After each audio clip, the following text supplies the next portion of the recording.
Hello students, a very good morning to all of you. In today's video lecture, we are discussing about sources of recruitment in your subject human resource management. ठीक है, किन किन sources से recruitment होता है उनको हम discuss करेंगे।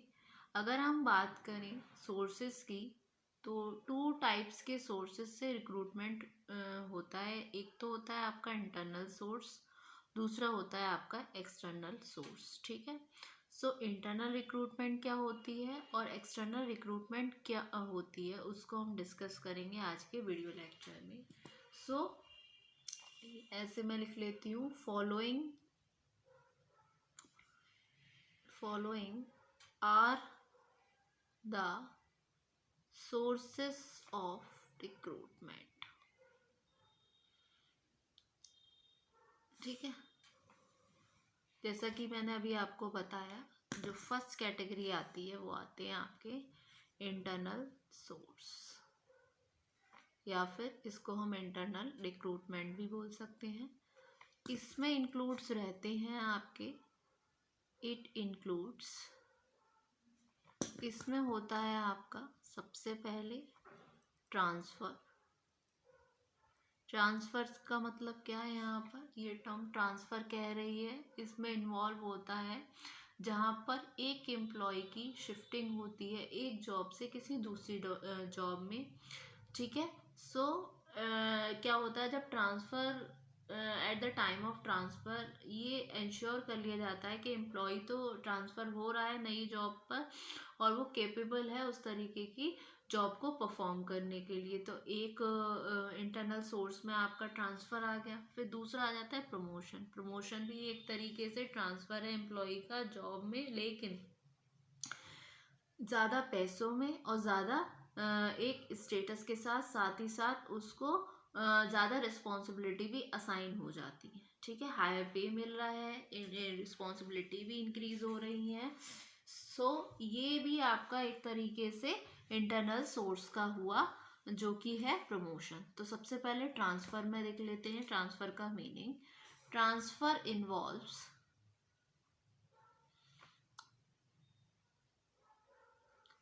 the shifting of an employee from one job to another at the time of transfer.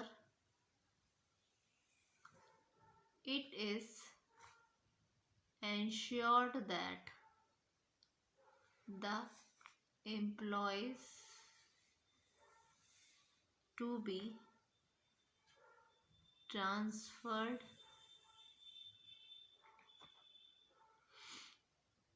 to the new job is capable of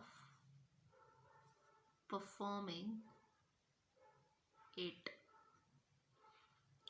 फिर इंटरनल सोर्स में हमारा दूसरा क्या था, promotion. So promotion is the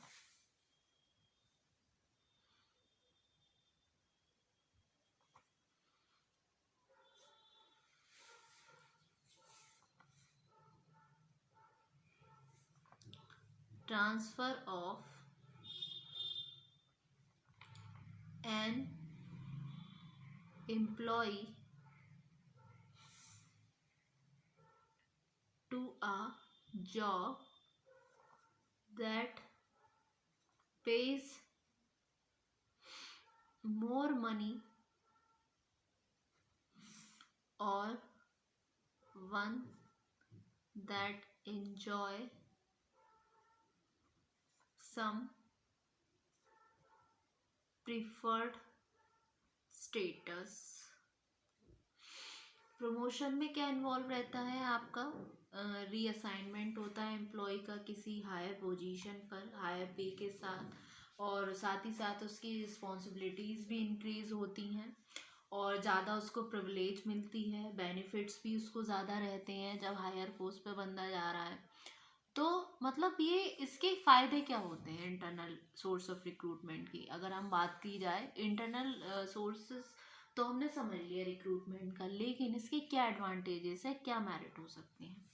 एक तो इससे एम्प्लॉय का मोरल इंक्रीज होता है, वो इम्प्रूव होता है, उनको ये लगेगा कि अभी वो जहाँ हम काम कर रहे हैं अगर इन फ्यूचर वैकेंसी आई यहीं पर ऑर्गेनाइजेशन में तो हम हायर पोस्ट पे चले जाएंगे, हमें रिस्पॉन्सिबिलिटीज़ भी हमारी इंक्रीज होगी, साथ ही साथ हमें पैसे भी ज़्यादा मिलेंगे, हमें किसी नए माहौल में नहीं जाना होगा, ये माहौल हमारे लिए पहले से ही जाना पहचाना है। एक तो ये आएगा, फिर दूसरा ये आपका कुछ कम कॉस्टियर होता है that comparison to external recruitment, ठीक है।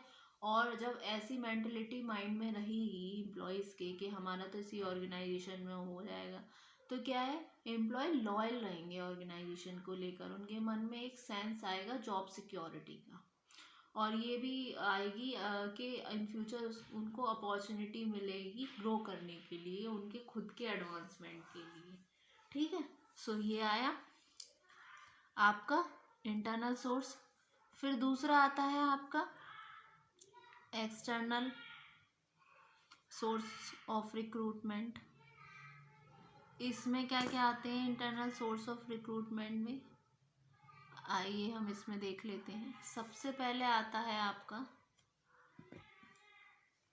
Factory gate hiring. Gate hiring इसमें क्या होगा, एक तरीके से इसमें एक नोटिस चिपका दिया जाता है बोर्ड पर एंटरप्राइज के, जहाँ पर स्पेसिफाई किया जाता है डिटेल्स ऑफ द जॉब, मतलब कौन कौन सी जॉब अवेलेबल है। आपने देखा होगा फैक्ट्री के गेट पे किसी चिपका हुआ होता है ना, आवश्यकता है इतने लोगों की, तो एक तो ये हो गया फैक्ट्री गेट हायरिंग। ये कैसे होती है, it is by placing a notice on the notice board of the enterprise specifying the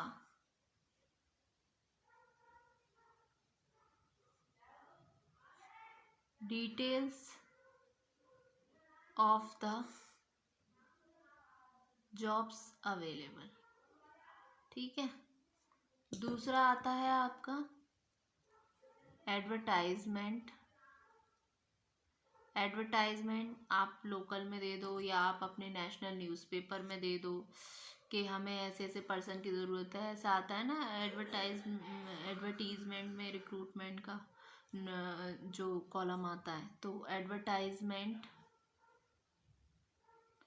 in local और national newspaper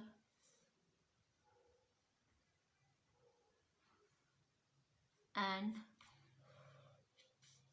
trade and professional journals are generally used when qualified or experienced personnel are not available, ठीक है। फिर एक आता है आपका employment exchange. यहाँ पे क्या होता है, एम्प्लॉयमेंट एक्सचेंज में आपके एम्प्लॉयमेंट एजेंसी प्रोवाइड करती है services getting the required personnel, मतलब किसी ऑर्गेनाइजेशन में अगर ह्यूमन रिसोर्स चाहिए होता है तो वो कांटेक्ट करते हैं एजेंसी से, एजेंसी उनको ह्यूमन रिसोर्स प्रोवाइड करती है, तो ये भी एक एक्सटर्नल सोर्स है एम्प्लॉयमेंट एक्सचेंज, ठीक है।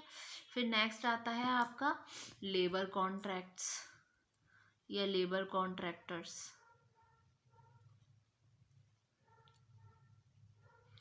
इसमें ये मेथड रिक्रूटमेंट का यूज़ होता है हायर करने में, जो आपके अनस्किल्स लेबर होते हैं, अनस्किल्स वर्कर्स होते हैं उनको। फिर आता है आपका यूनिवर्सिटी और इंस्टीट्यूट कैंपस।